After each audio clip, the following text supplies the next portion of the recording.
హైదరాబాద్లో నిర్మించి తలపెట్టిన ఫోర్త్ సిటీ అయిన ఫ్యూచర్ సిటీలో అంతర్జాతీయ ప్రమాణాలతో స్పోర్ట్స్ యూనివర్సిటీ నిర్మించనున్నట్లు సీఎం రేవంత్ రెడ్డి తెలిపారు. సచివాలయంలో స్పోర్ట్స్ యూనివర్సిటీపై అధికారులతో సీఎం రేవంత్ రెడ్డి సమీక్ష నిర్వహించారు. ఒలింపిక్స్ నిర్వహించడమే కాకుండా మన వాళ్ళు పథకాలు గెలుచుకునేలా శిక్షణ ఇచ్చేలా యూనివర్సిటీని తీర్చిదిద్దాలని అధికారులకు సూచించారు. దేశ క్రీడా రంగానికి తెలంగాణ కేంద్ర బిందువుగా స్పోర్ట్స్ యూనివర్సిటీ ఉండాలని ఆదేశించారు. సంచలన నిర్ణయాలతో పాలనలో తనదైన మార్పు ఉండేలా ప్రత్యేక పందాల ముందుకు సాగుతున్న సీఎం రేవంత్ రెడ్డి మరో కొత్త ఆలోచనను ఆవిష్కరించారు. తన మానసపుత్రిక అయిన ఫ్యూచర్ సిటీలో మరో కొత్త ఆవిష్కరణకు శ్రీకారం చుట్టనున్నారు.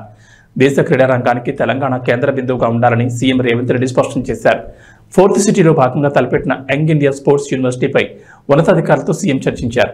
రకరకాల క్రీడలు, అకాడమీలు, పాఠశాలలు, క్రీడా శిక్షణ సంస్థలన్నింటినీ ఒకే గొడుక్కుందుకు తేవడంతో పాటు అత్యంత ప్రతిష్టాత్మకంగా స్పోర్ట్స్ యూనివర్సిటీ రూపుదిద్దుకోవాలని ఆదేశించారు.